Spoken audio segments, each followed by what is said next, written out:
Bonsoir à tous, bienvenue à 100% Foot, le 23 de Clarence Seedorf, sans le capitaine Benjamin Moukandjo, sans Christian Bassogok, sans Adolphe Teke. Les joueurs qui n'évoluent pas dans des championnats qui ont une visibilité ont été mis de côté. Le coach l'a dit sans embâche. Désormais, pour jouer avec les Lions indomptables du Cameroun, il faut être dans un championnat qu'il estime être compétitif. La liste des 23 sera passée au crible sur le plateau de 100% Foot ce soir avec deux entraîneurs de football chevronnés que nous avons en plateau. Ils sont donc 23 ans pour le poste de gardien de but, aucune surprise. Ce sont les habitués depuis quelques temps. Fabrice Ondoa, André Onana et bien évidemment Idriss Carlos Kameni qui sont les trois gardiens de but qui ont été appelés par Clarence Seedorf. Les autres 20, on les découvrira dans cette édition de 100% Foot. C'est en vue de préparer le match du 8 septembre prochain. Comptant pour la deuxième journée des éliminatoires de la CAN 2019, le Cameroun va affronter les îles Maurice et le stage de préparation va se dérouler du côté du Kenya en Afrique de l'Est. Nous parlerons également de la Coupe du Cameroun avec les quarts de finalistes qui sont connus.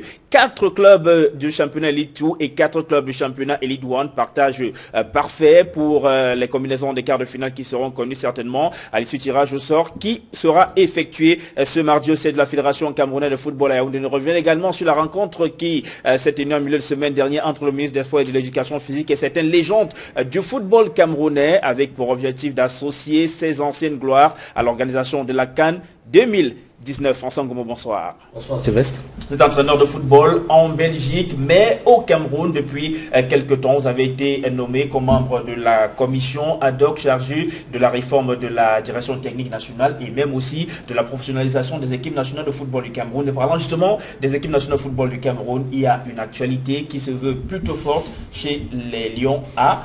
Clarence Seedorf qui a rendu sa première liste, la liste des 23, avec comme absent le capitaine Benjamin Moukandjo, Christian Bassogok, Adolphe Teke, en tout cas les joueurs qui, selon lui, ne sont pas dans des championnats qui ont une visibilité, ne feront plus partie de ces effectifs. Permettez-moi d'abord de saluer vos nombreux téléspectateurs et de votre émission phare qui est très suivie, tant dans le triangle national qu'à l'extérieur. Et pour revenir maintenant à votre question, et notamment par rapport au titre avec lequel vous m'avez introduit, effectivement, je suis membre de la commission ad hoc de la réforme de la direction technique nationale et de la modernisation des sélections. Voilà, toutes sélections confondues, bien évidemment. Je puis, pour dire un petit mot, il faut seulement souligner que la direction technique nationale, c'est le squelette du football dans un pays. Et ici au Cameroun, depuis quelques années, il y avait une certaine léthargie de cette direction technique nationale. Et c'est dans ce sens-là que les membres du comité de normalisation ont réuni une panel, n'est-ce pas, d'experts, tant nationaux qu'internationaux, les directeurs techniques nationaux en activité, représentés dans cette commission, et bien évidemment des anciens lions indomptables comme Eugène Ekeke, pour ne citer que celui-là, avec Salomon Olembe. Donc nous avons fait un état des lieux, et sur la base de cet état des lieux, nous nous sommes posé des questions. Et comme une fois que vous vous posez des questions, vous essayez d'apporter des solutions. Ces solutions ont été donc proposées au comité de normalisation qui rendra la copie, qui communiquera, n'est-ce pas, l'esprit de nos réflexions. Mais il faut seulement souligner que le véritable problème de cette gestion technique léthargique, elle avait deux problèmes fondamentaux. Si nous en reparlons dans cette émission, commençons d'abord par cette liste de Clarence Seedorf, la liste de 23. Oui, donc pour revenir donc justement à la liste, on ne peut pas parler de la liste sans la réforme également des sélections nationales. Puisque quand vous avez des entraîneurs expatriés de haut rang, qui sont des anciens joueurs qui ont fait le haut niveau, il était important que effectivement l'environnement des lieux notables soit également mis au peigne fin. D'où le travail, n'est-ce pas, de cette commission. Et également, je pense que ces entraîneurs-là vont arriver dans un environnement, je pourrais dire, aplani, où nous avons soulevé toutes les failles. On peut rappeler les différents dysfonctionnements. On en reparle tout à l'heure, le temps d'accueillir également Benjamin Mungo, qui est en plateau avec nous. Bonsoir coach, Benjamin Mungo. Bonsoir Sylvestre, et bonsoir à tous nos téléspectateurs qui nous suivent en ce moment et bonsoir également au panel. J'espère que nous allons vraiment échanger et je profite de votre plateau pour souhaiter également un gros coucou, un gros bonsoir à toute la famille sportive du côté de Mélan. Vous avez commencé la saison sur le banc de la Dynamo de Douala. Ensuite, vous l'avez terminé sur celui de Stade Renard de Mélan en tant qu'entraîneur adjoint. Stade Renard a réussi à assurer son maintien en championnat la dernière journée et en Coupe du Cameroun, l'aventure s'est achevée pour vous. Commençons également avec vous à parler de cette liste des 23 de Clarence Seedorf. Le comprenez-vous lorsqu'il dit qu'il faut travailler avec les joueurs qui sont dans un championnat qui a quand même une certaine visibilité, où il estime qu'il y a de la compétitivité? Bien, déjà, je voudrais saluer ici l'entrée de l'entraîneur, parce qu'avec cette rigueur, c'est pour prouver aujourd'hui qu'à l'équipe nationale, on ne peut plus se permettre n'importe quand de penser qu'on a une place sans la mériter. Donc pour dire, en tant qu'entraîneur, il faut mériter sa place. Et je pense qu'également, quand on joue dans une équipe nationale, on doit jouer dans un grand championnat. Et effectivement, un championnat qui est compétitif. Donc vous le comprenez. Donc je comprends au moins là où Seedorf est en train de quel côté il se trouve pour le moment. Donc je pense qu'il ne faut pas commencer directement à critiquer. Je pense qu'il est dans le bon chemin. Le plus important ici, c'est de savoir s'il aura assez de temps pour pouvoir faire le travail, le programme et le projet qu'il a déjà. D'accord, et on va écouter l'entraîneur sélectionné des Lions d'Indomptables du Cameroun qui était accompagné en conférence de presse cet après-midi de son adjoint Patrick Kluivert. C'est un reportage signé Aïe Cyril. Fini la convocation en équipe nationale des joueurs évoluant dans des championnats de moindre envergure. Pour le sélectionneur des Lions Indomptables du Cameroun, un bon footballeur joue dans un grand championnat et dans un grand club. The focus is going to be on the players that play in the best leagues in the world, in the best clubs in the world, and these are going to be the players that we look at first. Clarence Seedorf a rendu public une liste de joueurs convoqués pour le prochain match des Lions contre les Comores. Benjamin Mukanjo, capitaine des Lions Indomptables, Christian Bassogok, meilleur joueur de la CAN 2017, tous deux évoluant en Chine, tout comme Adolphe Teke, qui a récemment posé ses valises en Arabie Saoudite, ont été ignorés, même si le staff technique rappelle qu'il y a encore de la place. On veut voir quels joueurs sont les meilleurs joueurs dans les positions. Et après, parce qu'on doit commencer à en part. On ne peut pas dire tout le monde on peut ramener. Mais on va chercher les meilleurs joueurs dans quel poste sur le terrain. C'est une liste de 23 joueurs qui a été rendue publique, parmi lesquels 3 gardiens de but, André Onana, Fabrice Ondoa et Idriss Carlos Kameni, 8 défenseurs, Faye Collins, Alan Nyom, Félix Eboa, Ngande Ngandui, Yaya Banana, Jérôme Ongene, Gaëtan Bon, Ambroise Oyongo Bitolo. 4 milieux de terrain, Angui Sazambo, Koundé Malong, Georges Mandjek, Adrien Tamazé. 8 attaquants, Toko Ekambi, Mouminga Male, Fabrice Olinga, Edgar Sali, Paul-Georges Ntep, Maxime Choupo-Moting, Vincent Aboubakar et Stéphane Baoken. Le staff technique annonce que 3 autres joueurs seront appelés comme réservistes pour le stage qui se déroulera au Kenya. Le Cameroun croise les Comores le 7 septembre prochain dans le cadre des éliminatoires de la CAN 2019. C'est clair, Clarence Seedorf veut des joueurs qui évoluent dans les meilleurs championnats et dans les meilleurs clubs. François Ngoumou, est-ce parce qu'on évolue dans un grand championnat qu'on est forcément meilleur que celui qui est par exemple en Chine, comme Christian Bassogok ou le capitaine Benjamin Mukanjo? Non, tout est une situation de contexte. Je pense que ces entraîneurs ne sont pas venus s'amuser au Cameroun. Ils ont une autorité mondiale qu'il faut défendre. Qu'il faut défendre. Et quand je vous dis qu'avant leur arrivée, ceux qui ont décidé de les faire venir ont essayé de tout faire pour qu'il y ait une certaine professionnalisation à tous les niveaux, pour qu'ils soient dans un environnement qui tende un peu vers ceux qu'ils ont connus en tant que joueurs. Ça, c'est ce qui est dit. Maintenant, par rapport à leur philosophie, et vous venez de suivre Kluivert qui parle quand même en français, il dit on ne peut pas amener tout le monde. C'est-à-dire que c'est sûr que dès lors qu'on les avait contactés pour venir entraîneur du Cameroun, voilà mon collègue qui est ici, ils ont commencé à coucher sur papier le 11 ose type chercher les vidéos du Cameroun, c'est assez facile. Et on imagine bien qu'ils sont d'abord allés chercher ceux qui évoluent dans des championnats qui sont vus. Et ils ont fait un squelette. À partir de là, ils ont commencé des tractations avec des joueurs qui sont dans des championnats compétitifs. C'est vrai que si il n'y a que 12 joueurs qui sont dans les championnats compétitifs, ils seront obligés de faire avec ceux éventuellement qui seraient dans les championnats moins UP et moins compétitifs, et pourquoi pas avec des nationaux. Mais je vous dis qu'en Europe, c'est la chance que nous avons de pouvoir exercer là-bas. Il y a beaucoup de Camerounais capables de défendre cette équipe nationale. Il y a des binationaux, il y en a qui ne veulent pas venir parce que l'environnement n'était pas favorable, etc. Il y a certains avec lesquels ils ont négocié, je ne vais pas les citer, peut-être on va revenir poste par poste, secteur par secteur, mais il y a quand même un, comme un TEP, qui était déjà avec l'équipe de France. Il a fait 2 matchs. Alors, il y a eu une approche, le sélectionneur qui était en tournoi en Europe s'est rapproché de lui d'ailleurs. Il s'est rapproché également de Koulou. Il s'est rapproché de Matip, mais Matip sort de blessure, donc peut-être il n'est peut-être pas encore fit pour pouvoir jouer. Vous l'avez dit pas tout de suite, mais voilà. Donc je vous assure que ces gens-là, ils ont le squelette, ils ont leur dispositif et ils vont essayer de compléter leur effectif en fonction des joueurs les plus performants.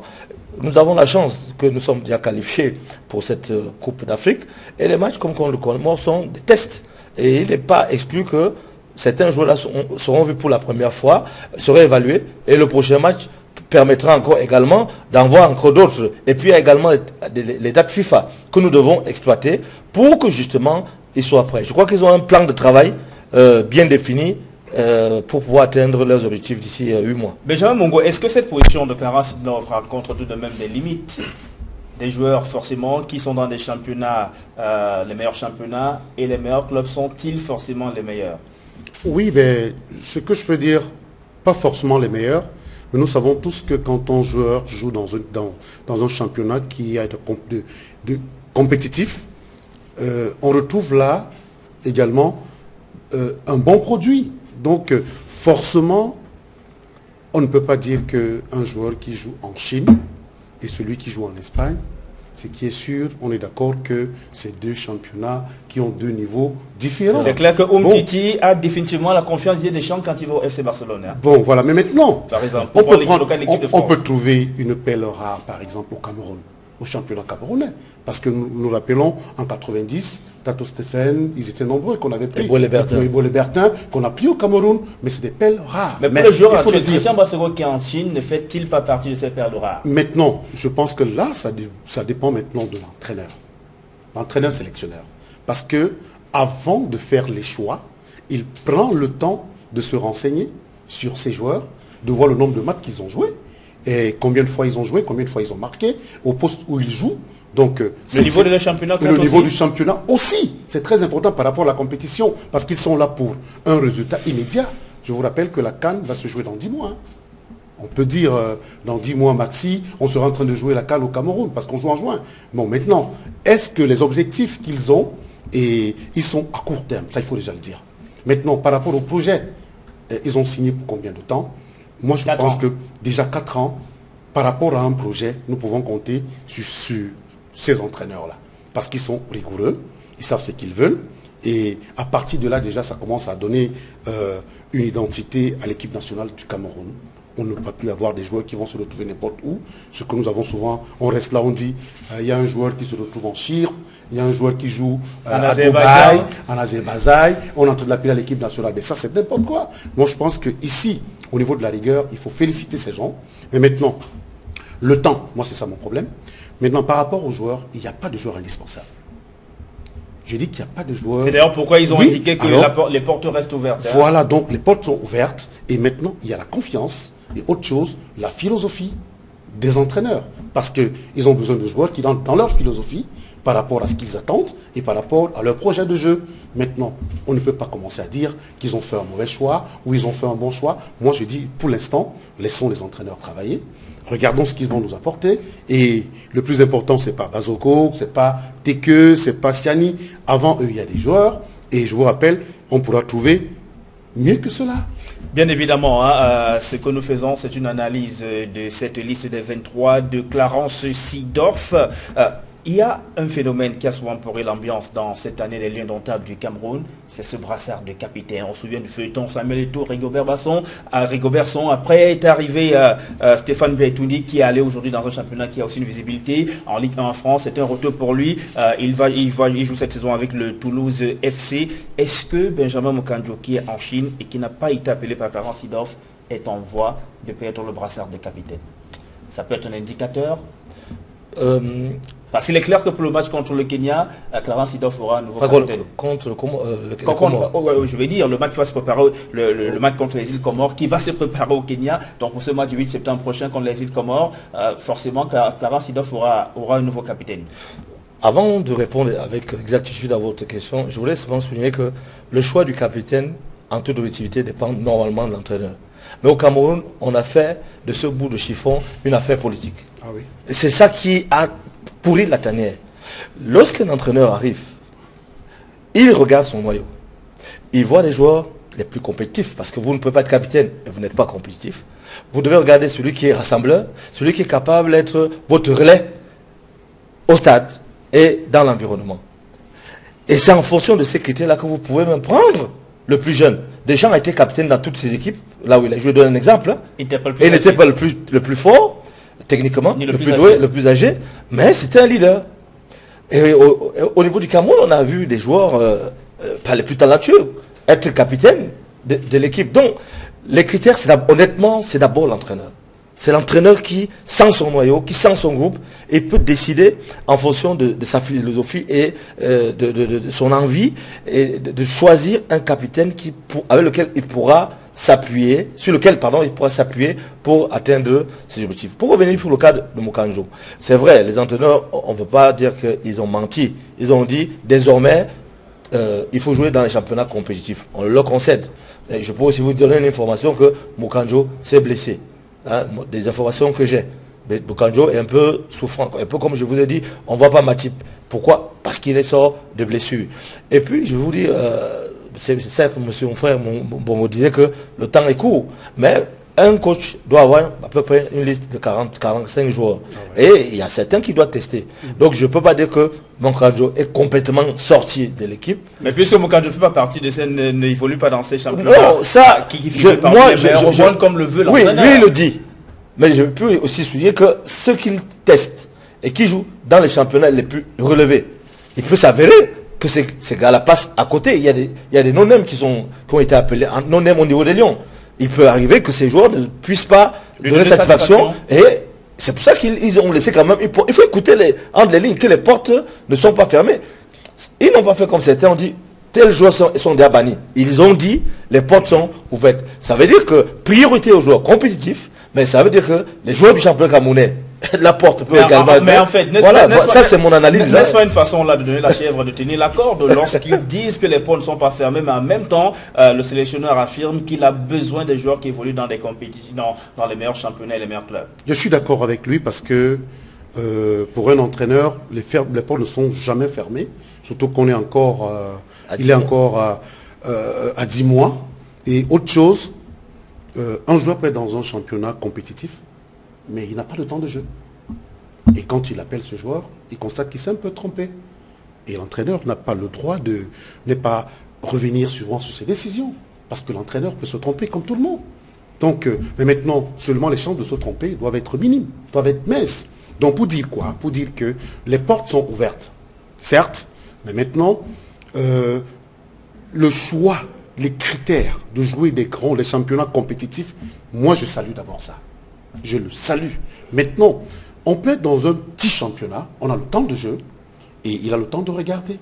Mais pour le moment, par rapport aux objectifs qu'il a assignés, et par rapport à sa feuille de route, parce que l'entraîneur a sa feuille de route, c'est qu'il a besoin des joueurs qui jouent dans des championnats compétitifs, qui ont le temps de jeu, et à partir de cela, il peut déjà faire un résultat. Est-ce qu'en le disant également, n'est-ce pas ici, tu es définitivement les espoirs de ceux qui jouent au Cameroun, en élite ou en élite? Non, jamais, puisqu'il a dit. Les portes ne sont pas fermées. C'est pour dire qu'il regarde pour le moment, moi j'essaie d'imaginer qu'il regarde pour le moment les joueurs qui jouent les championnats de haut niveau et après, il a le temps de regarder les autres.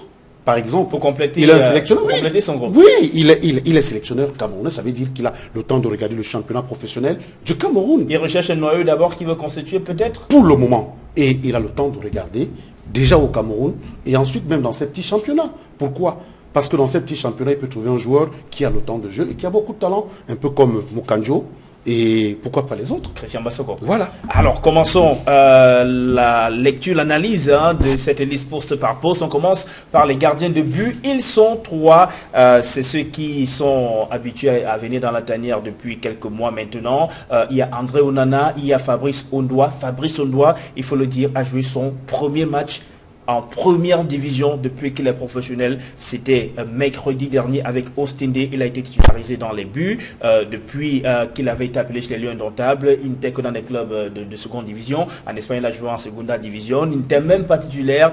Hugo Bros, qui était le sélectionneur de l'équipe nationale de football du Cameroun, est allé comme directeur sportif de Ostende en première division en Belgique. Il a fait appel à lui. Mais jusque-là, Fabrice Ondoa n'avait toujours pas eu temps de jeu. Mais finalement, mercredi dernier, il a été titularisé dans les buts de cette équipe. Et on sait également qu'André Onana, lui, incontestablement, c'est le gardien de but titulaire de l'Ajax d'Amsterdam, club par lequel sont passés Clarence Seedorf et Patrick Kluivert. Et il y a le doyen des 3, Idriss Carlos Kameni, le gardien de but de Fenerbahçe, qui est sollicité par la JOCR en France. Je pourrais dire que comme pour ceux qui connaissent un peu l'histoire du football camerounais, le Cameroun n'a jamais eu un problème au niveau des gardiens de but. On On est toujours, voilà, ça date pas, la concurrence ne date pas d'aujourd'hui. Pour la concurrence la plus récente, on a eu 2 grands gardiens qui ont cheminé pendant une dizaine d'années, Thomas Kono et Joseph Antoine Bell. Ensuite, après il y a eu Aliou Bouka, Songo, etc. Donc voilà. Au Cameroun, vraiment, Dieu nous a bénis et je pense que n'importe quel de ces gardiens qui est aligné peut faire l'affaire. Donc au niveau des gardiens, je pense que Seedorf, ils peuvent dormir tranquille. Sauf que le plus ancien là, c'est Carlos Kameni. Voilà. Même si on sait aussi que des 3, celui qui a été le plus vu, ou alors celui dont les matchs ont été plus regardés par les sélections, par l'entraîneur et son adjoint, c'est le gardien de l'Ajax d'Amsterdam, André Onana. Est-ce que cela pourrait faire franchir le choix pour lui, les faveurs du code pour lui? Effectivement, il faut le dire sans tourner la langue. Je pense que à ce niveau, l'entraîneur, le joueur qu'il a beaucoup plus regardé pour le moment, c'est André Onana, parce qu'il joue le championnat où ils sont. Mais maintenant... C'est un championnat de haut niveau. Voilà, mais maintenant, s'ils ont besoin d'être objectifs, ils ont le temps de regarder les vidéos des matchs de tous ces gardiens de but, regarder le nombre de matchs qu'ils ont joués, le nombre de sélections, et ensuite les compétitions, dans les compétitions où ils ont participé, quels sont les gardiens qui ont donné beaucoup plus de résultats. Donc quand on est objectif, on ne regarde plus parce qu'on connaît, c'est le gardien, mais on regarde effectivement celui qui peut nous donner le résultat immédiatement. Mais est-ce que le critère de Seedorf ici ne peut pas l'amener à faire un choix, celui de meilleur club, meilleur championnat, parce que s'il faut prendre les deux, hein, entre André Onana et Fabrice Ondoa, la Belgique et les Pays-Bas, l'Ajax Amsterdam et Ostende, le choix est vite fait. Rapidement, André Onana, mais seulement, il faut le dire, il ne pourra pas faire des choix également sans prendre l'avis de l'entraîneur spécifique de ces gardiens de but qu'on ne connaît pas encore. Voilà, puisque, donc il y a tout ce travail puisque aussi. Le groupe sera, le groupe des entraîneurs sera complété dans les prochains jours. On ne sait pas si c'est Aliou Bouka qui va rester l'entraîneur des gardiens de but ou finalement qui sera le 3e adjoint de Clarence Seedorf. François Ngomou, vous êtes au cœur de cette affaire en tant que membre de la commission ad hoc chargée de la modernisation des équipes nationales de football du Cameroun. Vous rassurez, vous l'avez dit d'ailleurs tout à l'heure, que cet environnement est désormais assaini. Les entraîneurs ne vont plus rencontrer des ingérences sur leur chemin? Oui, disons que nous avons mis le doigt là où ça fait mal et nous avons transmis nos rapports acquis de droit pour attirer leur attention. Cette commission a été présidée par Jean-Alain Bouzon, qui a été international français et qui a évolué dans un club, un pays où le professionnalisme est de rigueur. Donc, maintenant, les dirigeants savent ce qu'il faut faire pour qu'il n'y ait plus de dysfonctionnement. Les convocations doivent se faire à temps.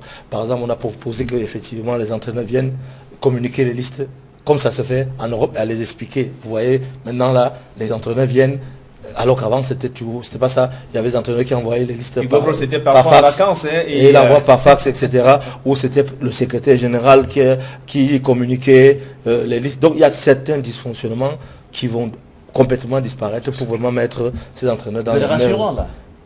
Si on veut jouer avec cette CAN qu'on continue dans l'amateurisme. Je pense que chacun doit prendre ses responsabilités, chacun à son niveau. L'entraîneur, les administratifs et les politiques. Que les politiques accompagnent les techniciens pour qu'ils fassent leur boulot. Et je pense donc que quand on dit que nous avons mis les doigts là où ça fait mal, ça veut dire qu'il n'y avait que les politiques ou les administratifs qui travaillent mal. Les entraîneurs également, on a soulevé ce qui n'allait pas et nous espérons que tous ces petits dysfonctionnements qui ont été relevés, je ne vais pas revenir ici et citer les différents cas de figure, mais je pense que maintenant que la responsabilité est maintenant entre les mains du comité de normalisation, vous savez qu'ils sont là pour normaliser.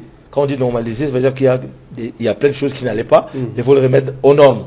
Et sans doute, ce sera le nouveau bureau exécutif ou l'Assemblée générale de la Fédération qui va adopter toutes les mesures que nous avons préconisées pour que... Toutes ces réformes, voilà, qui, on l'espère, seront salutaires. Hein. On va maintenant jeter un coup d'œil sur les défenseurs. Ils sont à peu près une dizaine qui sont convoqués par le sélectionneur Clarence Seedorf. Alors, on peut avoir Faye Collins qui évolue au Standard de Liège en Belgique. Vous connaissez bien puisque vous êtes entraîneur en Belgique. François Ngomo. Félix Ebois qui, lui, est à Guingamp du côté de la France. Michael Ngande-Gandui qui est en République tchèque au Slavia Prague. Ambroise Yongobito en France, à Montpellier, Ambroise Yongobito d'ailleurs, qui a débuté la saison de fort belle manière avec Montpellier. Montpellier qui s'est imposé le week-end samedi précisément devant Amiens par 2-1 et l'arrière latéral gauche de l'indomptable du Cameroun, Ambroise Yongo, était titulaire lors de ce match. Il a été crédité d'ailleurs d'un match assez bien mené par lui. Yaya Banana qui est en Grèce, à Panionios, Ongen et Jérôme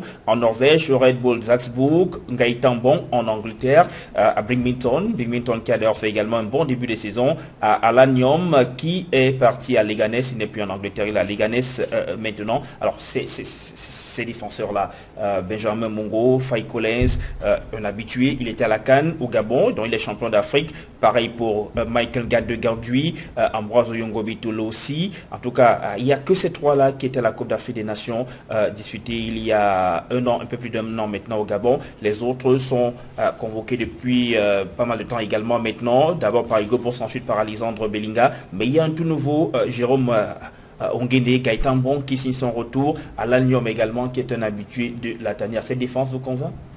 Oui, bien, il faut le dire, vous savez, dans une sélection, je vais déjà vous dire que un entraîneur de football peut avoir 25 joueurs, mais dans les 25, il a 18 qui va utiliser régulièrement. Donc pour dire que si nous trouvons le nombre de défenseurs que nous avons là, nous avons quand même ceux qui sont réguliers, qui nous ont toujours présenté quelque chose de bien. Faye Collins qu'on connaît habituellement. Sur le côté droit. Oui, Gandui qu'on connaît. Dans je pense que centrale. Oui. Donc quand on regarde cette équipe, Gaëtan Bon qu'on connaît déjà, Alinium, bon, c'est souvent de temps en temps. Mais maintenant, je dis quand on regarde cette Yongo Bitolo que nous connaissons déjà, d'abord l'homme de l'ambiance dans cette équipe nationale, avec son gros poste. Qui est revenu à son meilleur niveau. Voilà, l'homme des vestiaires. Bien sûr. Il est éloigné des terrains. Il est très important pour les vestiaires. Donc pour dire que quand nous regardons cette liste, je pense qu'il faut que nous cédons vraiment cette confiance à cet entraîneur qui vient avec une nouvelle vision. Et s'il vient ramener presque les mêmes, je pense qu'il n'a pas trop changé. Je pense que c'est à 30% où il y a un petit changement.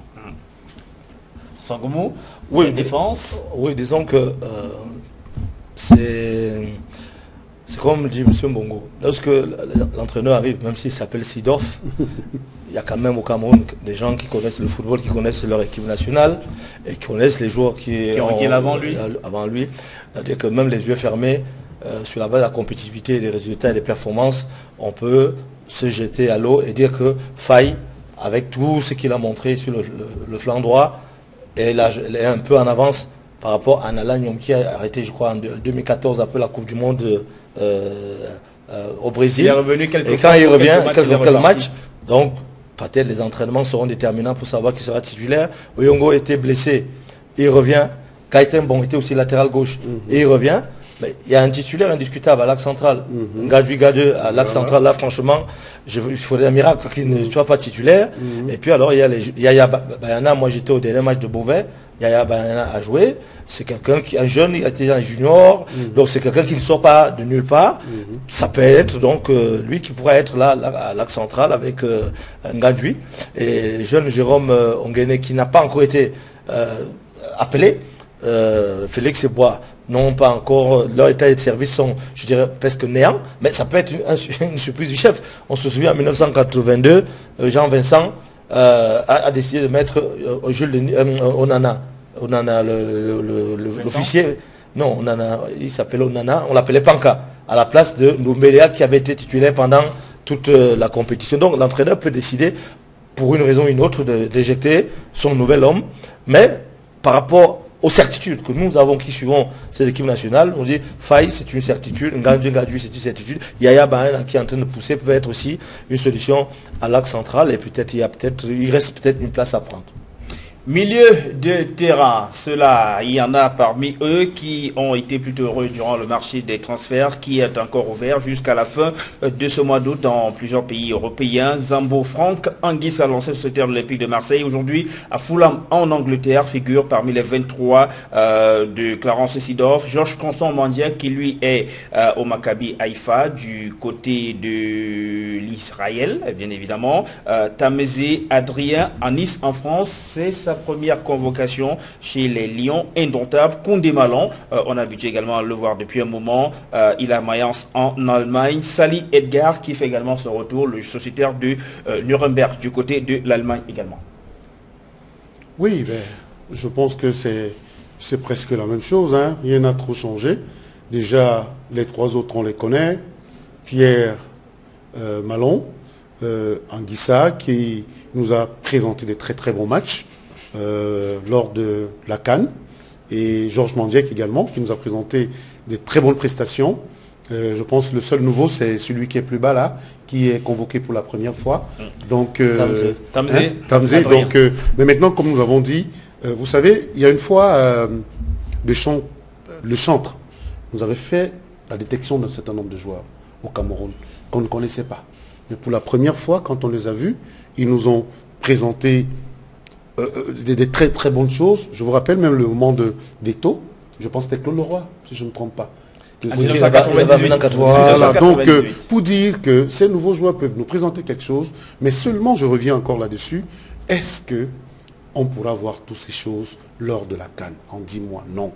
L'entraîneur a deux objectifs. Les objectifs à court terme et ensuite un projet. Donc, prenons le temps. Nous avons donné pas assez de temps pour cette CAN. Nous avons beaucoup pris de temps. Et plus tard, il faudrait que nous reconnaissions que ces entraîneurs, nous avons demandé de venir travailler avec des objectifs à court terme, mais ils n'ont pas eu suffisamment de temps. Mais maintenant, ce n'est pas des raisons. J'espère qu'ils vont comprendre qu'est-ce qu'ils ont comme business et comme grand travail qu'ils ont à faire pour ce moment, parce qu'ils ont deux objectifs. Celui qui est à court terme pour la CAN, où nous n'avons pas besoin de dire que nous venons essayer, parce que nous sommes détenteurs de cette CAN et nous voulons la garder au Cameroun. Et ensuite, les projets pendant 4 ans, sorti une très grande équipe, peut-être pour préparer pour la Coupe du Monde. Les attaquants à présent avec Vincent Aboubakar, l'un des vice-capitaines de cette équipe nationale de football du Cameroun, Fabrice Olinga qui est à Moucron en Belgique, vous connaissez bien François Ngoumou, Baouken Stéphane, le joueur de Strasbourg en France, Eric Maxime Choupo-Moting en Angleterre, Stoke City, Karl Toko Ekambi qui est à Villarreal, Paul-Georges Ntep en Allemagne à Wolfsburg et Moumi Ngamalu en Suisse au Young Boys. Voilà les attaquants appelé par Clarence Seedorf. Pas de surprise, hein, en dehors de Paul-Georges Ntep qui fait partie des binationaux qui avaient été approchés par la commission Albert Roger Mila et qui avait dit non à l'équipe nationale de football du Cameroun. Finalement, il a revenu sa décision. On rappelle d'ailleurs qu'il fait partie des joueurs qui ont été rencontrés lors de sa tournée européenne par Clarence Seedorf il y a quelques jours maintenant. Oui, pour Georges Paul Ntep, comme il a déjà joué avec l'équipe nationale française, il y a une démarche que lui doit faire, Georges, auprès de la FIFA, pour solliciter effectivement le fait de changer de nationalité sportive. Donc il faut vérifier si sur le plan administratif, tout est déjà réglé. Mais c'est déjà une bonne chose qu'on l'ait approché et qu'on l'ait déjà appelé. Ça veut dire qu'il y a la volonté manifeste, mais je souhaiterais vraiment savoir au niveau de la fédération si toutes les démarches ont déjà été faites et qu'il y a une réponse positive de la part de la FIFA. Pour revenir au milieu de terrain et aux attaquants et aller dans le sens que M. Mbongo, effectivement, le staff technique a deux missions, le moyen terme et le long terme. Dans le moyen terme, on peut me dire le court terme. Le court terme, c'est déjà avoir une équipe compétitive. Donc, ils doivent partir sur des certitudes. Voilà. Et tout à l'heure, vous avez montré le milieu de terrain. Je n'ai pas eu le temps de donner un avis. Au milieu de terrain, Zambo est la pièce maîtresse de ce milieu de terrain à l'heure actuelle, vu son talent, ses capacités, son énorme potentiel. Je crois que c'est un garçon qui est né en 94, 95. Donc, un garçon plein d'avenir, qui a fait une très bonne Coupe des Confédérations d'ailleurs. Je crois qu'il était l'un des seuls à être sorti vraiment du lot. Et maintenant, vous savez que les Hollandais aiment souvent jouer en 4-3-3. La philosophie de l'Ajax d'Amsterdam. Est-ce que donc ils vont jouer en 4-3-3?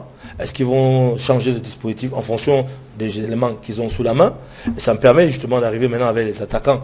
Nous avons une certitude dans l'attaque qui est celle d'Abouaka Vincent, qui pour moi est le joueur pivot qui peut, n'est-ce pas, leur donner toutes les satisfactions en termes de buteur. Choupo-Moting, qui pour plusieurs raisons a souvent fait semblant d'être blessé et il ne vient pas, mais il a un gros potentiel depuis l'époque de Paul Le Guen. C'est un garçon qui est en mesure d'apporter beaucoup à cette équipe nationale s'il est vraiment mis en confiance. Et maintenant, alors par rapport aux joueurs de percussion, vous parlez d'Olinga, qui a été découvert à l'époque de Jean-Paul. C'est un gars très très fort sur le couloir gauche. Et alors maintenant, Bauken, c'est un avançant type qui peut être aussi, n'est-ce pas, un suppléant d'Abouaka Vincent à l'axe. Et puis alors Toko Ekambi qui est monté en puissance l'année dernière avec son club d'Angers. Et maintenant, il est maintenant à Villarreal. Donc ça, c'est au niveau de l'animation. Je pense que les Toko Ekambi, Abouaka Vincent, Choupo-Moting sont des joueurs qui d'office sont des titulaires indiscutables de cette équipe. Et les autres seront là pour grappiller incontestablement une place, mais tout ça dépendra. Dans cette attaque, parmi ces attaquants, on remarque l'absence de Clinton D est remarquable. Pourtant, il est voilà l'Olympique de Marseille, qui est en France et qui la France, la Ligue, qui figure parmi les championnats, qui est le meilleur championnat au monde, comme le veulent Clarence Seedorf et Patrick Kluivert. Est-ce que les problèmes disciplinaires que connaît Clinton D avec cette équipe nationale en ce moment peuvent justifier son absence? Oui. Je pose la question parce que vous êtes dans le laboratoire de tout cela. C'est trop dire dans le laboratoire. J'ai été à Beauvais, donc il y a des choses qui se sont passées là-bas. Il y a eu une actualité malheureuse puisque certaines informations en off sont sorties par rapport à l'indiscipline de ce joueur. Est-ce que c'est à cause de cela ou c'est tout simplement un choix tactique? Donc voilà, donc je pense que si vous avez été à Yaoundé, comme ils sont là, avant les coachs sont là pour monter à Yaoundé ou vous envoyez vos collègues d'Equinox, peuvent interviewer l'entraîneur à tout moment pour leur dire, voilà, vous avez fait la conférence de presse, mais on a une question précise par rapport à Clinton D, et c'est à eux de vous donner la bonne réponse par rapport au choix de ne pas avoir sélectionné. Est-ce un choix? Mais Clinton D a fait on ne va pas dire de très bons matchs de pré-saison. Il a été moyen, il est resté dans son registre. On espérait quand même que peut-être vu cet aspect-là, qu'il fasse partie de la liste de Seedorf. Mais moi je pense que ici nous devons laisser encore le choix à l'entraîneur. Pourquoi? Parce que je vous rappelle qu'on a beaucoup de milieux de couloir. Mais maintenant, il y a le style de joueur et le joueur qui entre dans la philosophie de l'entraîneur. Il y a les entraîneurs qui utilisent des milieux de couloir qui organisent le jeu. Et d'autres qui utilisent des milieux de couloir qui percutent et qui attendent des centres d'eux. D'autres qui attendent des milieux de couloir qui marquent des buts. Alors, ça peut être dans le comptage. Djekountou a marqué combien de buts?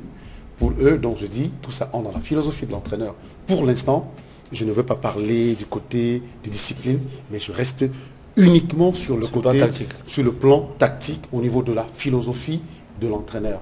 Parce qu'ils sont nombreux à être milieu de couloir au Cameroun. Maintenant, il a fait un choix.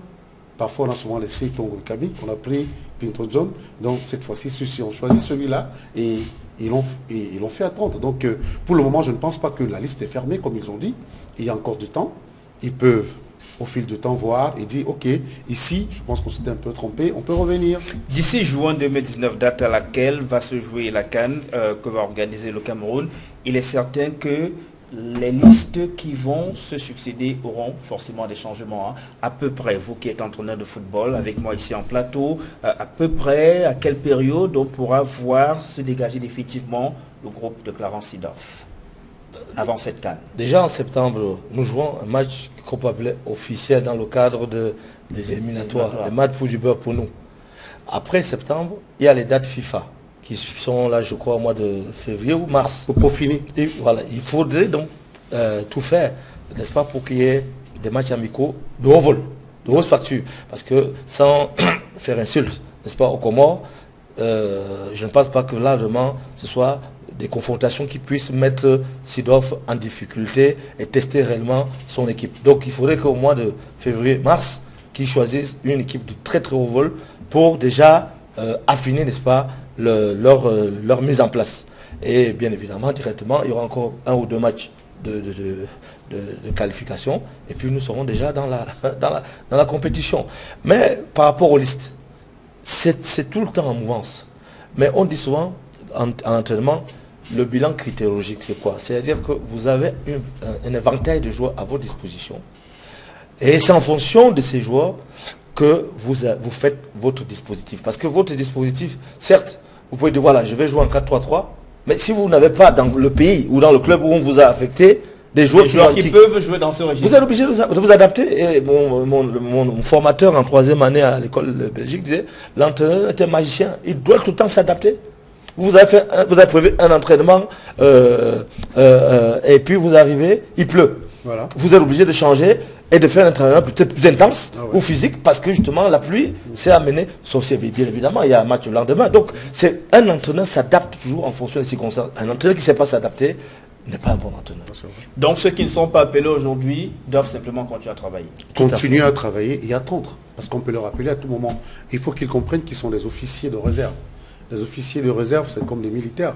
Ça veut dire qu'ils sont à les attentes, les autres sont partis au front. À tout moment, on peut appeler. Donc, c'est pour cela que aujourd'hui, comme vous avez dit, moi, je pense qu'il faut donner peut-être avant les 3 prochains mois. Donc, 3 mois avant la CAN, on peut déjà avoir l'équipe. Dans le match du 8 septembre prochain contre les îles Maurice, ce sera un match peut-être de reconnaissance des lieux. Hein? Pas vraiment un match où ils auront... Un match de plus de contact. Ils vont prendre la pleine mesure. Et je vous rappelle qu'à partir de ce match, ils vont prendre connaissance aussi de certain nombre de joueurs. Et il y a des joueurs qu'on peut toujours laisser. Parce qu'ils ont cette... moi, tout ce que je demande, c'est de laisser les entraîneurs travailler. Avec cette rigueur, s'ils travaillent dans cette rigueur, je suis sûr et certain qu'on pourra avoir de très bons résultats lors de la CAN au Cameroun. Est-ce que lorsqu'on a été footballeur et maintenant qu'on se reconvertit comme entraîneur, on peut adapter sa philosophie ou bien ses préférences, sa façon de jouer à ce qu'on a été soi-même? Seedorf, par exemple, on sait qu'il a été un joueur qui aimait les contacts physiques. Un joueur teigneux. Voilà, un joueur teigneux, avec plein d'audace. Est-ce qu'il peut transmettre cette dynamique à son groupe? Un bon milieu de terrain à l'époque, Laurent Seedorf, qui pouvait en même temps vous jouer ce rôle autant offensif que défensif. Oui, mais je pense qu'un entraîneur, il est entraîneur de toute une équipe. Il est entraîneur des défenseurs, il est entraîneur des milieux de terrain, il est entraîneur des attaquants, il est entraîneur des gardiens. Aussi, hein, même s'il y a la spécificité dans le métier, maintenant on dit qu'il y a un entraîneur spécifique pour les gardiens. Totalement fonctionnel. Voilà. Mais le choix est fait en dernier ressort par l'entraîneur. Tous ces assistants dans le team coaching ne viennent que vous donner des éléments et puis la nuit quand vous dormez, vous dites ok, je vous ai écouté. Et puis alors maintenant vous prenez votre décision parce que en fin de compte, lorsque la première personne a sauté, c'est l'entraîneur principal. C'est vous qui êtes le principal responsable. Donc, avoir une philosophie, c'est comme Seedorf, c'est des enfants de l'école de football d'Ajax. Et le football d'Ajax, c'est football total. Tout le monde attaque, tout le monde défend, et c'est du 4-3-3. Après, il est parti à Real de Madrid, il est parti au Milan. Toutes ces expériences-là peuvent être mises à contribution, peuvent influer sa philosophie de jeu. Alors que dans les catégories d'âge de l'âge de 6 ans à l'âge de 18 ans, il a commencé en équipe première à 17 ans à Ajax. Mais il a tout ce vécu de Champions League avec le Real, avec le Milan, ou en anglais, les coupes du monde peut faire que, oui, vous avez été façonné à la maison Ajax, mais vous avez acquis l'expérience italienne, l'expérience espagnole, et vous faites un syncrétisme. Et maintenant, vous arrivez au niveau du Cameroun, parce qu'ils ne sont pas camerounais, ils vont peut-être, quand ils vont faire des séances d'entraînement, se rendre compte de l'intensité de jeu que donnent les joueurs, et à partir de là, ils peuvent se dire, voilà, je réadapte mon système en fonction de tous ces paramètres, de tous ces éléments qui font partie du vécu. C'est pour ça qu'on parle d'expérience. Vous pouvez être un jeune entraîneur, vous avez 18 sur 20 à l'école des entraîneurs, mais si vous n'avez pas de vécu, ça devient difficile. Tout ce vécu-là peut être un atout supplémentaire, n'est-ce pas, que vous pouvez exploiter pour pouvoir faire votre boulot comme il se doit. Et également qu'ils sont attendus, Clarence Seedorf et Patrick Kluivert, c'est leur véritable première expérience sur le banc d'une sélection nationale. Clarence Seedorf a un peu flirté avec cela en 2014, étant adjoint de Luis Van Gaal. Les adjoints de Luis Van Gaal à la Coupe du Monde au Brésil, mais il ne jouait pas les premiers rôles. C'est encore le cas avec les Nations Football Cameroun, même s'il est très proche de Clarence Seedorf et qu'on peut soupçonner qu'ils vont travailler main dans la main. Des entraîneurs qui sont attendus vont certainement travailler avec une rigueur certaine, parce qu'il y a également leur honorabilité, il y a leur personnalité qui est mise en jeu. Et oui, ça il faut le dire, c'est un peu comme un jeune entraîneur qui veut faire ses preuves. Quand il prend une équipe, il ne dort pas, il prend tout le temps pour essayer de donner, de faire des recherches, pour essayer de faire le résultat au maximum. Et effectivement, pour Seedorf aujourd'hui et Patrick Kluivert, pour une première fois en sélection, je pense que le rêve, à l'instant dont nous sommes en train de parler, c'est de gagner cette CAN et de mettre tous les moyens possibles pour gagner cette CAN. Donc, comme vous l'avez dit, effectivement, c'est ça. Moi, je me rappelle, la première fois que je me trouve comme entraîneur principal d'un club, tout ce que je pensais, c'est de chercher à remettre ce club là où il fallait. Faire vos preuves. Et je l'ai fait. Dès que j'ai mis le club là où je l'ai trouvé, j'ai dit, ok, j'ai réussi ma mission. Vous avez trouvé une satisfaction Donc, quand on est jeune, personnelle. voilà, quand on est jeune, on fait les efforts de chercher à avoir des résultats. Et aussitôt on a ces résultats, on est vraiment fier de soi-même. Maintenant, il y a la relation entre l'entraîneur et les joueurs. François Ngomo, quand on a des joueurs qui évoluent dans le haut niveau, il y en a qui sont souvent très capricieux, mais des caprices qui sont plutôt à mettre dans le registre sportif. On a eu des cas Samuel Eto'o-Fils, en Argentine, dans les cas Lionel Messi, qui vont vous dire que moi, je préfère jouer avec un tel autre.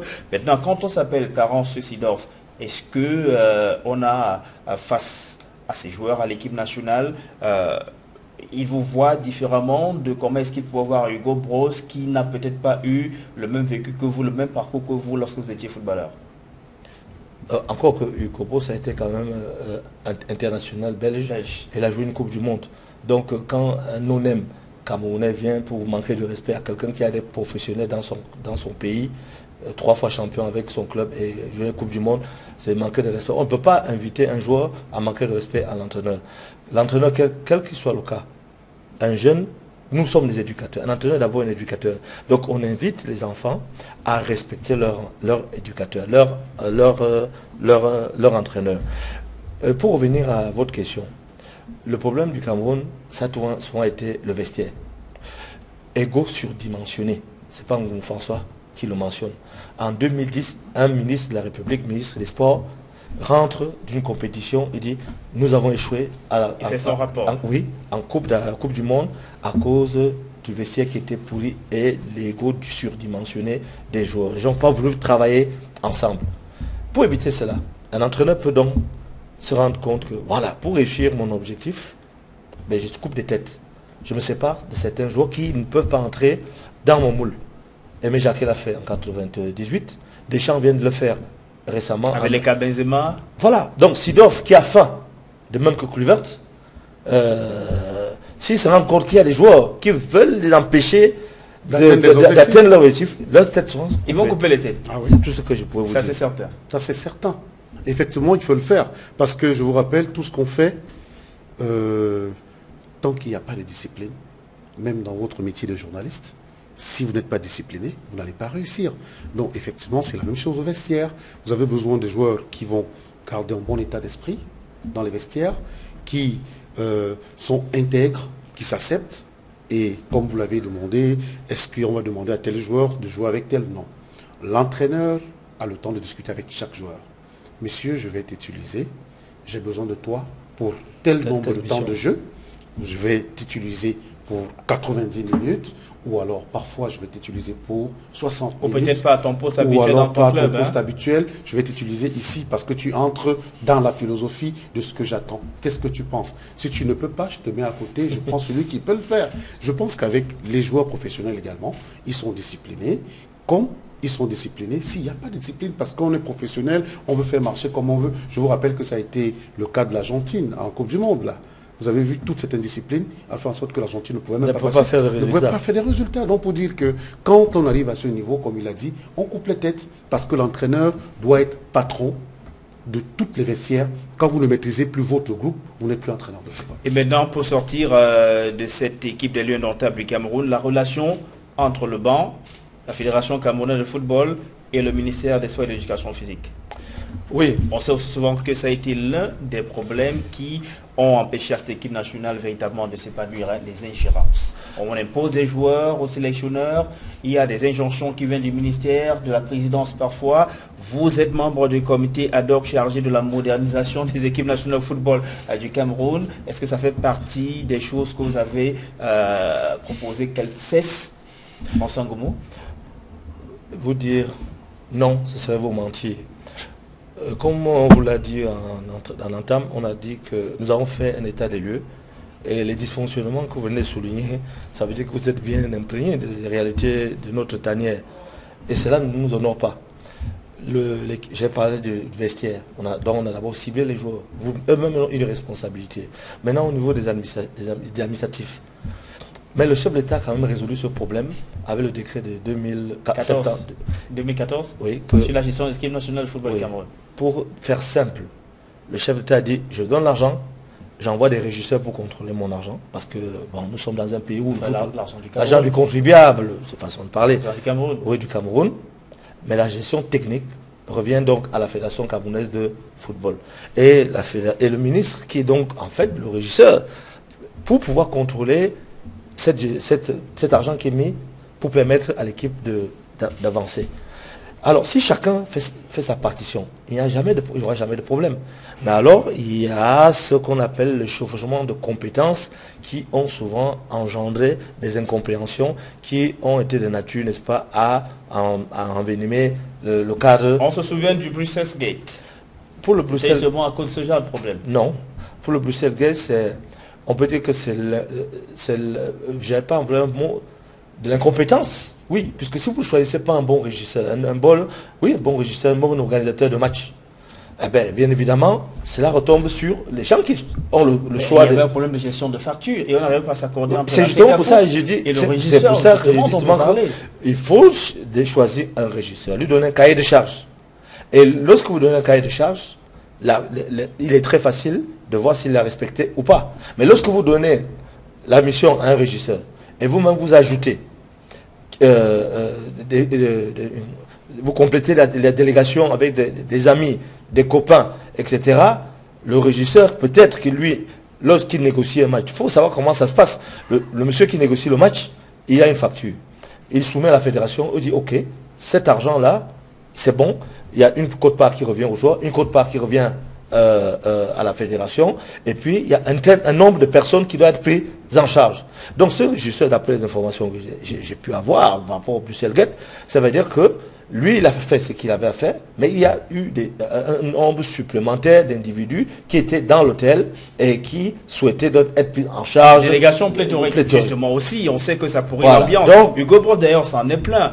Il y a eu souvent que l'équipe nationale passe des heures à l'aéroport parce qu'il faut attendre que telle cousine, je ne sais pas trop, du ministre arrive, alors qu'elle ne fait pas partie de la délégation, mais elle y a été insérée. Est-ce que cet environnement, vous pensez, vous, François Ngoumou, au niveau de votre commission, que ça peut être assaini, que cela peut être respecté? Est-ce qu'il est possible qu'il n'y ait plus des recommandations qui viennent de la présidence de la République qu'on impose que tel joueur doit faire partie de la liste? Dans la convention FECAFOOT-MINCES, il y a même eu un additif. MINCEP. Il y a les membres de l'encadrement, on appelle ça membres de l'encadrement, c'est-à-dire la délégation officielle est clairement définie. C'est-à-dire coach adjoint, médecin, etc., plus ceux qui doivent effectivement faire partie de l'équipe. Si c'est ce nombre-là qui est pris en charge, mais je ne pense pas qu'il doit y avoir un problème. Mais vous venez de le souligner, donc on passe au-delà de l'encadrement qui sont clairement définis par les textes pour ajouter des gens en surnuméraire qui font ce qu'on appelle les Français ou les gens qui se foutaient de la gueule des Camerounais, que vous dites que des Africains, vous dites que les Africains ont gagné la Coupe du Monde. Mais ce sont des Français, managés par des Français.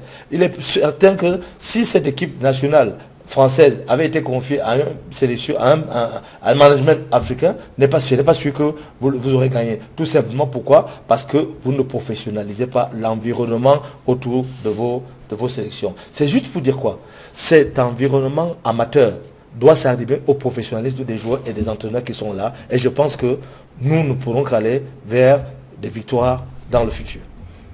Cet environnement, il faut rapidement l'assainir. Oui, c'est de ça que nous avons parlé dès le départ avec le collègue. C'est qu'au départ, si nous voulons avoir des bons résultats, il faut déjà commencer par laisser les entraîneurs travailler sur le plan technique, sur le plan tactique. Et maintenant, autour de cela, nous savons que les résultats ne viennent pas seulement de l'entraîneur.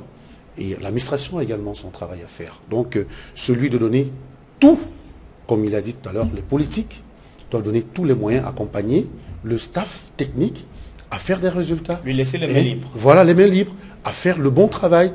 Donc ça, c'est la première des choses. Et nous l'appelons encore là-dessus, que nous ne voudrons pas que pour cette CAN qui va arriver là bientôt, que parce qu'on a tel match, il faut qu'on appelle, le ministre appelle, le coach pour dire, écoute, mais avec cette rigueur, nous sommes en train de parler devant une chaîne qui est écoutée presque dans tout le monde entier. Pas presque dans tout le monde voilà, entier. dans tout le monde entier. Donc pour dire quoi? À l'heure actuelle, j'espère que les entraîneurs nous sont en train de nous écouter. Nous insistons en tant qu'entraîneurs qu'ils restent dans cette rigueur, qu'ils fassent leur travail parce qu'ils sont là pour un job, ils sont là pour des objectifs bien précis. Parce qu'à la fin, comme l'a dit le collègue tout à l'heure, s'il n'y a pas résultat, ce sont eux qu'on va regarder, ce sont les entraîneurs. L'administration au Cameroun est pourrie. Ça, il faut le dire déjà. Et autre chose, on n'a pas besoin, on n'a pas peur pour le dire. Au Cameroun, on improvise toujours. Rien n'est fait en avance. C'est quand on est bloqué qu'on pense qu'est-ce qu'il faut faire. Mais pourtant, on peut le faire avant. Donc, rien n'est fait en amont. Toujours, on est toujours en train d'improviser. Donc, laissons les entraîneurs, donnons les moyens aux entraîneurs à temps, parce qu'il ne faut pas improviser. Et dès qu'ils ont ces moyens à temps, je suis sûr que si nous les laissons sur le plan technique, tactique, physique et mental, nous aurons les résultats qu'il nous faut. En plus donc de l'équipe nationale de football, les Lions indomptables déjà qualifiés pour la CAN 2019, même s'ils prennent part aux éliminatoires, pour se préparer également, il y a que le Cameroun joue gros dans l'organisation. Et justement, en milieu de semaine dernière, le ministre de l'Éducation physique a rencontré les anciens footballeurs, les anciens joueurs de l'équipe nationale de football du Cameroun, plusieurs générations, ils sont une trentaine à peu près. On leur a donné l'étiquette de légende du football camerounais. Et depuis là, il y a quand même une polémique qui est née autour. Mais retrouvons les éléments de cette rencontre avec Aïssiril. Des anciens lions indomptables de différentes générations réunis autour d'une même table. Le fait ne passe pas inaperçu au ministère des Sports et de l'Éducation physique. Le gouvernement mise sur leur vécu et leur expertise pour réussir l'organisation de la Coupe d'Afrique des Nations de football Cameroun 2019. Chers légendes du football, vous êtes des symboles vivants de l'esprit d'équipe qui gagne face à l'adversité. Au-delà de vos prouesses sportives, vous jouissez du fait de votre posture, des préjugés très favorables auprès de vos compatriotes, d'une haute considération au niveau international et d'une capacité réelle d'influence au sein des instances sportives internationales. Vous avez une place de choix, un rôle prépondérant à jouer pour relever ces défis. Vos propositions ainsi que vos contributions, à quelque niveau que ce soit de cette organisation, sont vraiment attendues. C'est une main tendue des pouvoirs publics que les légendes du football camerounais ne boudent pas. L'expérience que nous avons acquise durant les années, additionnée les uns aux autres, fera que nous aurons des solutions à donner à notre organisation, à nos gouvernants, à notre fédération pour obtenir ce que l'on sait, à savoir une très belle compétition. Chacun entre nous ici sait exactement de quoi il s'agit et qu'il ne faudrait pas qu'il y ait du cafouillage, qu'on sache entre nous déjà où est-ce qu'on peut être disponible. Fort de leur carnet d'adresses et de l'expérience acquise sur le terrain et en dehors, les légendes travaillent déjà sur la contribution à apporter dans l'organisation de la CAN 2019. Aujourd'hui, vous avez les gens qui ont pu se rendre disponibles pour cette rencontre. Nous avons commencé à travailler afin de vous soumettre des propositions concrètes qui verront chacun des membres de cette grande famille de légendes du Cameroun, du football camerounais, apporter sa modeste contribution au succès de ce projet de grande envergure. À mesure que l'échéance approche, les pouvoirs publics ne semblent lésinés sur aucun moyen. C'est le sens à donner à cette main tendue aux légendes du football camerounais. Voilà, rencontre désormais effective, même si le rôle que ces légendes devront jouer dans l'organisation de cette CAN n'a pas encore été défini. Vous avez écouté le ministre Pierre Ismaël Bidonkwad qui leur demande de se concerter, de lui faire des propositions. Quel est l'indicateur quand le ministre le dit? C'est-à-dire que tout ceci a été fait à la va-vite, parce qu'il faut rappeler que c'est la Confédération africaine de football qui fait la remarque au gouvernement camerounais, la remarque de l'absence dans l'organisation de cet événement sportif des anciens joueurs, des joueurs de renom, justement ceux qui ont fait les beaux jours de cette équipe nationale de football du Cameroun. Oui, je peux seulement dire que le ministre a réparé, n'est-ce pas, un manquement. C'est déjà bien de le faire, mais c'est quand même regrettable que lorsque le COCAN a été mis en place, c'est-à-dire qu'à peu près 145 personnes, les commissions ont été créées, je crois, à peu près il y a 2 ou 3 ans, qu'il n'est pas pensé qu'on pouvait faire appel aux anciennes gloires, aux anciens footballeurs, toutes disciplines confondues dans leur reconversion, pour pouvoir apporter en plus, n'est-ce pas, dans la conquête ou dans la matérialisation, n'est-ce pas, de cet objectif qui est d'organiser avec succès la CAN 2019. Bon, maintenant, ce qui est fait, mais je puis seulement dire que quand on regarde le nombre d'anciennes gloires qui étaient là, on se rend compte qu'il y en a plein qui étaient absents. Ça veut dire qu'il y a eu peut-être, ça a été fait de manière précipitée. C'est pas faire injure à toutes celles qui étaient là. Mais je pourrais quand même souligner qu'il faut savoir quelle est la sémantique qui a été utilisée pour légende. C'était légende. Justement, toutes ces figures qui étaient présentes à cette rencontre la semaine dernière au ministère de l'Éducation physique, est-ce que toutes ces figures collent à l'appellation légende? Alors, moi, quand j'entends légende, je me réfère directement à la Coupe du Monde 2018 qui vient de se tenir en Russie. En Russie, vous voulez dire. Qu'est-ce qu'Infantino a fait? Infantino a appelé des légendes du football mondial pour venir rehausser l'image et montrer aux jeunes, à la nouvelle génération, que voici des gens qui ont fait quelque chose au niveau du football mondial. Eto'o était là, il y avait, même Sidoff l'avait été, Ronaldo, etc. Ça, c'est des légendes, tout ça, Maradona, c'est des légendes au niveau mondial. Ce n'est pas tous les joueurs de l'équipe de Maradona qui étaient invités à participer, n'est-ce pas, à ces assises ou invités par la FIFA. Donc, quand on parle des légendes, depuis 1960, où le Cameroun s'est inscrit, n'est-ce pas, à la CAF, nous connaissons les légendes camerounaises qui ont fait briller le nom du Cameroun au niveau mondial. C'est ces légendes-là qu'on devait inviter dès le départ et convier, n'est-ce pas, pour que ceux-là continuent à être les ambassadeurs du football camerounais. Je peux dire qu'au niveau mondial, si la diplomatie camerounaise peut être défaillante, je peux vous assurer que les joueurs de football du Cameroun ont fait pour le Cameroun beaucoup plus que de nombreux diplomates. Ça veut dire quoi en clair? Lorsque Anthony Bafoué arrive au Cameroun et à l'aéroport, il n'y a aucune légende du football camerounais qui soit là pour l'accueillir, il y a quelque chose qui sonne pas rond. Et vous savez que l'épée de Damoclès pesait sur nous. Il va de soi que si quand même dans la commission, dans le COCAN, il y avait certains anciens gloires, ils allaient discuter entre eux. Et comme Bell l'avait dit, lors de cette cérémonie, Bafoué qui est vice-secrétaire général adjoint Si même ils avaient envie de la CAF, s'ils avaient envie d'enlever la CAF, la CAN au Cameroun, ils allaient regarder quand même Roger Mila. Donc, ces manquements-là, vraiment, sont de nature, n'est-ce pas, à démontrer qu'au Cameroun, on ne planifie pas et on court toujours dans l'urgence, etc. Bon, maintenant, c'est fait. Il faudrait donc répertorier les légendes qui peuvent être utiles, rien que pour leur nom, les légendes qui peuvent être utiles au niveau de la technicité. Nous avons par exemple marqué maintenant dans les médias consultants, au niveau des médias français, de recenser ceux qui peuvent vraiment nous apporter quelque chose pour que la CAN soit un véritable succès dans notre pays. Cette rencontre, comment l'avez-vous trouvé? Quelle impression cela vous a fait? Que ça a été organisé à la va-vite, où vous comprenez finalement que l'essentiel, c'est que ces anciennes gloires du football camerounais étaient associées à l'organisation de la prochaine CAN?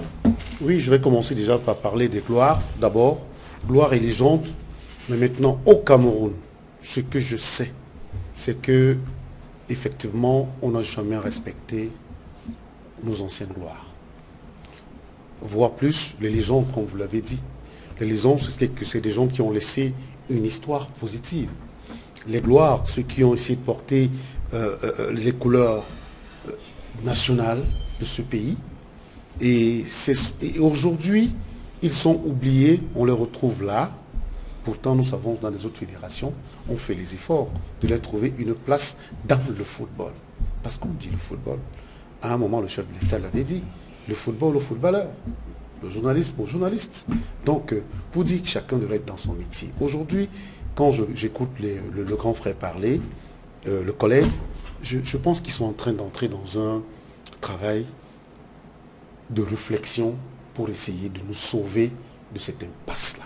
Parce que depuis, nous savons qu'au football, au Cameroun, on fait dans n'importe quoi et n'importe comment. Je pense qu'avec des nouvelles dispositions qu'ils sont en train de prendre, demain, nous allons vivre peut-être de notre métier que nous avons choisi de faire.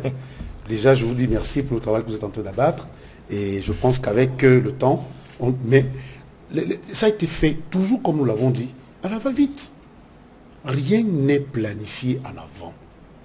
Pas de chronogramme. Parce que quand on a un chronogramme, on sait qu'en telle date et en telle période, nous allons faire ceci, telle activité. Dès que nous sommes sortis de là, à telle période, maintenant, ces légendes-là, à telle période, ils auront fini le football. Où sont les places pour les mettre? Aujourd'hui, je suis au moins fier pour une seule personne parce que quand je vois le général Ndombélé, coordinateur au stade ici, au moins c'est une récompense. Et justement, le général Ndombélé, chez qui se tient une réunion en ce moment, même avec d'autres anciennes gloires, pour préparer les obsèques des Banda Black, qui a également quitté une ancienne gloire. Ce monde il y a quelques temps maintenant et qui sera conduit en terre dans son village à Bonenda le week-end prochain. Je voulais justement dire qu'une fois de plus, que le chef d'État a quand même pensé à solutionner ce problème par rapport aux anciennes gloires. En ouvrant l'ANAFOOT. L'ANAFOOT n'est pas seulement la formation des jeunes footballeurs. L'ANAFOOT pense à la reconversion des anciennes gloires à tous les corps de métier. Et je pense donc que M. Eno Ngachou a déjà lancé dernièrement des stages de formation des analystes vidéo. Parce qu'en football, tout le monde ne peut pas faire l'entraînement.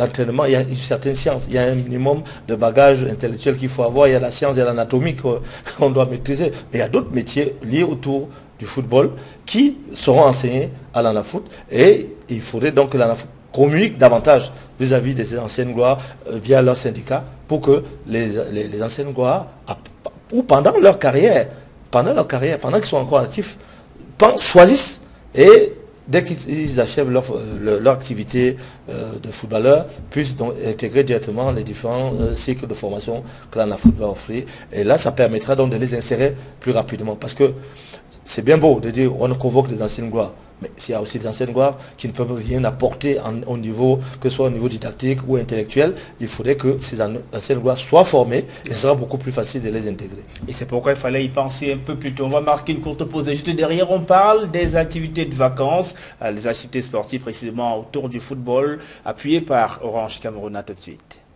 Sous le ballon, passe à la vite, du trésor en métal. Jean-Pierre qui la prochaine Zabir remet le ballon en jeu, passe pour Guidon qui traite 1, 2, 3, et qui remporte Lionel avait garanti. Il n'y a pas de football sans 33 Export.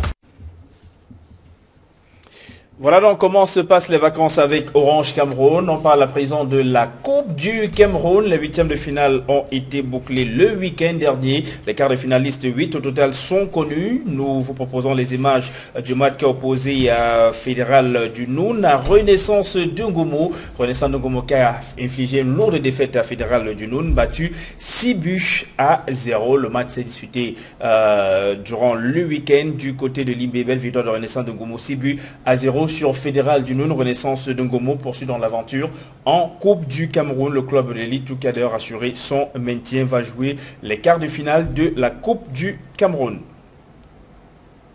On prend quelques réactions, celle du coach de Fédéral du Noun, Aman Daouda, d'abord le milieu de terrain et un supporter, et puis le coach Ben Ali, le président Ben Ali de Fédéral du Noun. Ils sont au micro de Raoul Tabofoué. On a même beaucoup fait, parce que Fédéral cette année, c'est une équipe qui a essayé de faire des meilleurs. De même, nous, moi et mes coéquipiers, on a essayé de faire. Je crois que c'est un football. Je sais que la défaite fait à ce qu'on s'arme encore beaucoup d'efforts.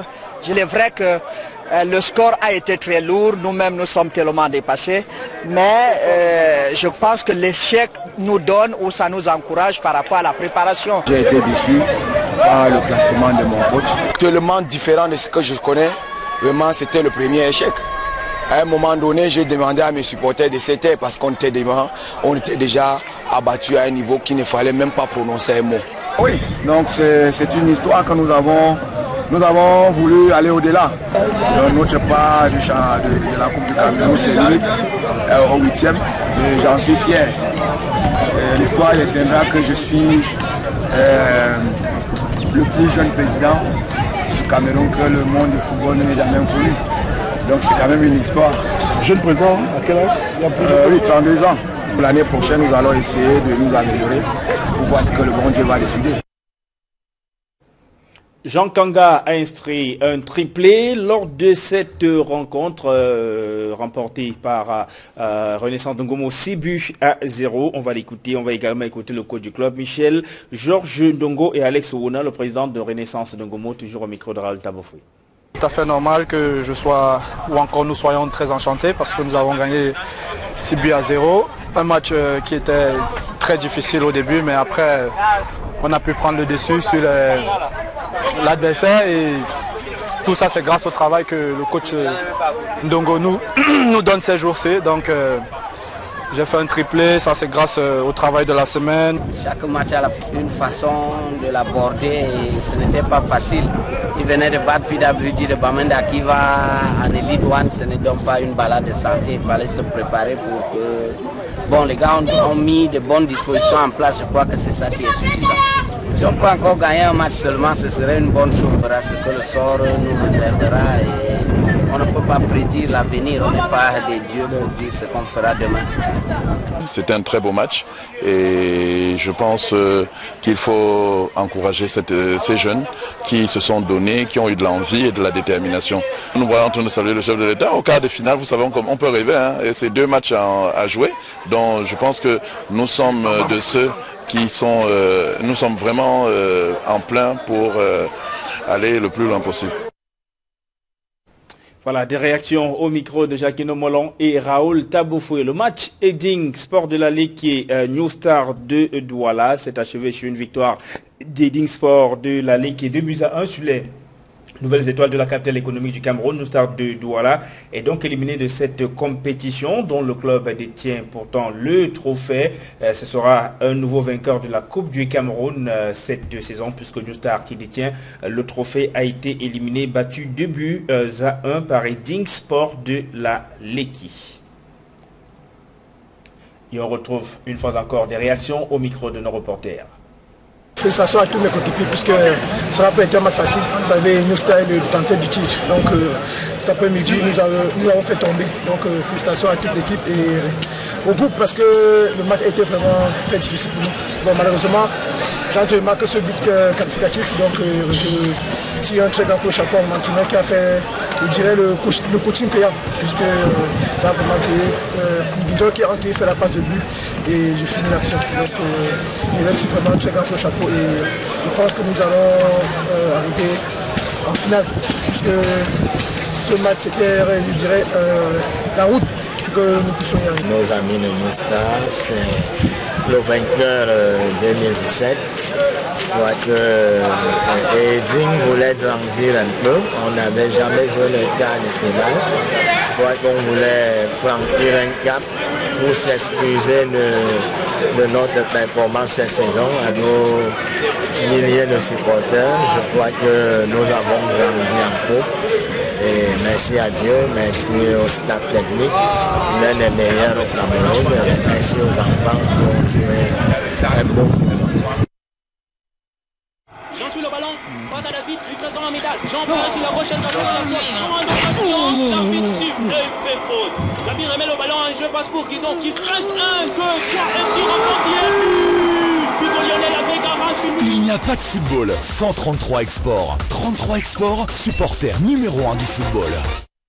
C'est bien, hein, lorsqu'il y a la reconnaissance d'un président de club, reconnaissance à ses entraîneurs, le staff technique des Ding Sport de la Ligue qui est dirigé par le coach Jean-Baptiste Bissek, Ding qui a donc battu New Star en 8e de finale de la Coupe du Cameroun par 2-1, place au quart de finale.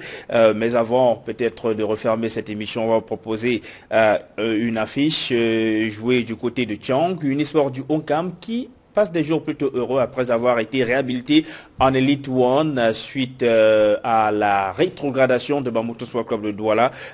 Football Club de Bouddha, autant pour moi, est également en train d'exceller en Coupe du Cameroun. Unisport est qualifié pour les quarts de finale après sa victoire de 1-0 sur Yon Sport Academy de Bamenda. Le résumé de ce match avec Leclerc Tchakem.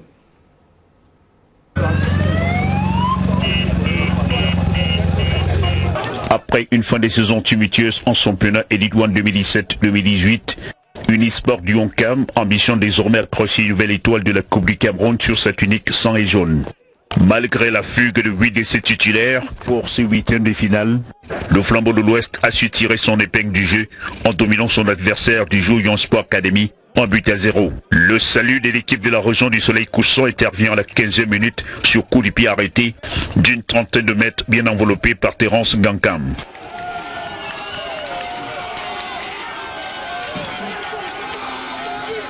Les 75 minutes seront contrôlées littéralement par les académiciens de Bamenda. Ces attaquants seront rattrapés par la maladie qui hante cette équipe depuis le début de la saison, le manque de réussite. Un fait relevé ici par son entraîneur, Doumbé Bosso. Je suis encore simplement déçu parce qu'on ne peut pas avoir marché littéralement sur un adversaire et on est incapable de marquer un seul but. Voilà le but. L'entraîneur adjoint de Unisport salue la bravoure de ses protégés. Nous sommes très satisfaits de cette victoire. Je tiens un coup de chapeau à toute l'équipe, encadrement technique, administration et tous les joueurs. Ils ont été braves ce soir. Et aussi l'adversaire nous a causé d'énormes difficultés. Je tire aussi un coup de chapeau à l'adversaire. Le match était à un niveau très élevé. L'hymne de Tamko est reprise encore par joueurs et supporters.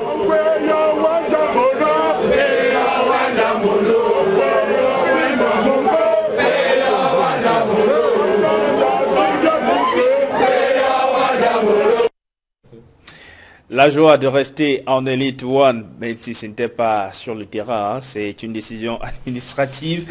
La Fédération internationale de football, l'association de la FIFA qui a décidé de la rétrogradation de Bamoutou de Bouddha en Elite 2 suite au refus du club de respecter ses engagements vis-à-vis de son ancien entraîneur recruté en 2015, Yohan Boyle, le Belge. Benjamin Mongo, vous avez joué la Coupe du Cameroun avec Stade Renard 2011 cette saison, mais Stade Renard a été sorti dès les 16e de finale. 16e de finale, oui, effectivement, parce que, il faut le dire, la Dame Coupe a ses réalités. Hein.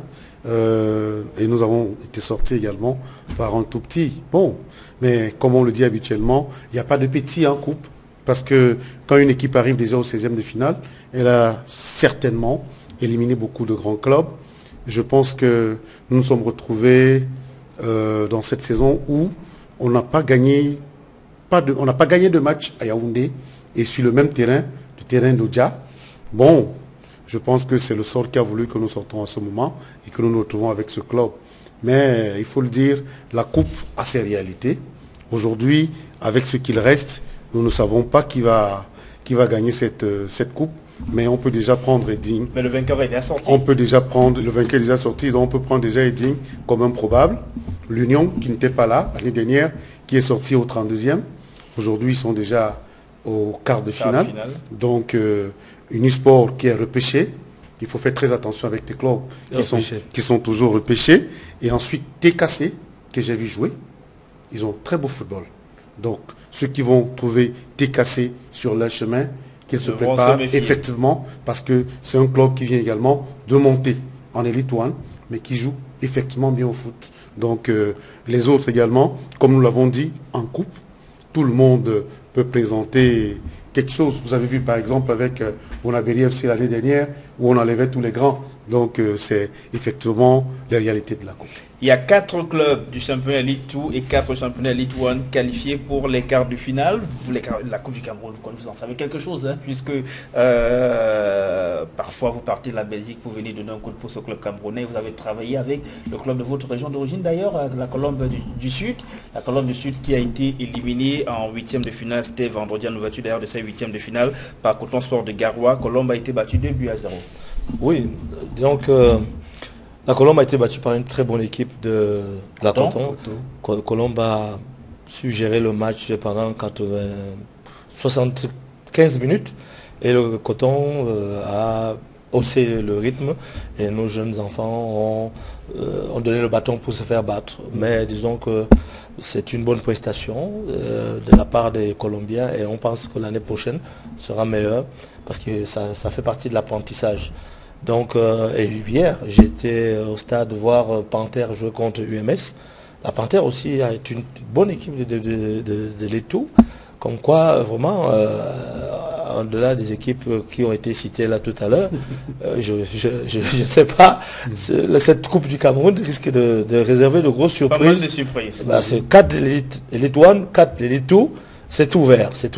Coton Sport est champion du Cameroun, mais ça dépendra contre qui Coton va tomber. Et il n'est pas exclu qu'une équipe de l'Elite 2 se retrouve en finale.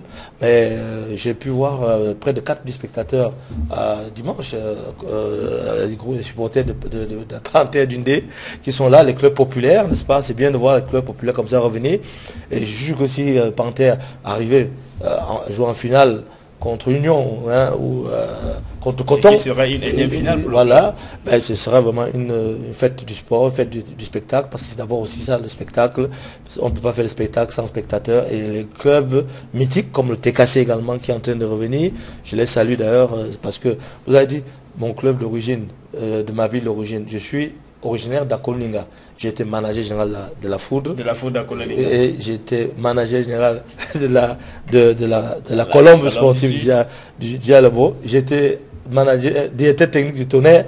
Donc c'était la famille qui jouait plus ou moins du côté de Diallo toujours. Et nous saluons tous ces sportifs-là qui regardent votre émission. Et on dit voilà, c'est la Coupe du Cameroun, le championnat. C'est le sport, les frères se rencontrent et il faut toujours un vainqueur. Merci à tous les deux messieurs d'être venus en plateau ce soir, c'était 100% foot. Merci à vous qui avez regardé à la maison, vous étiez nombreux à travers les 5 continents sur cette édition de 100% foot. Merci à toutes les équipes techniques pilotées par le réalisateur Remo Songo, ces équipes techniques qui m'ont accompagné ce soir. N'oubliez pas, lundi prochain, s'il plaît à Dieu, nous serons encore ensemble lorsqu'il sera 21h. Au revoir.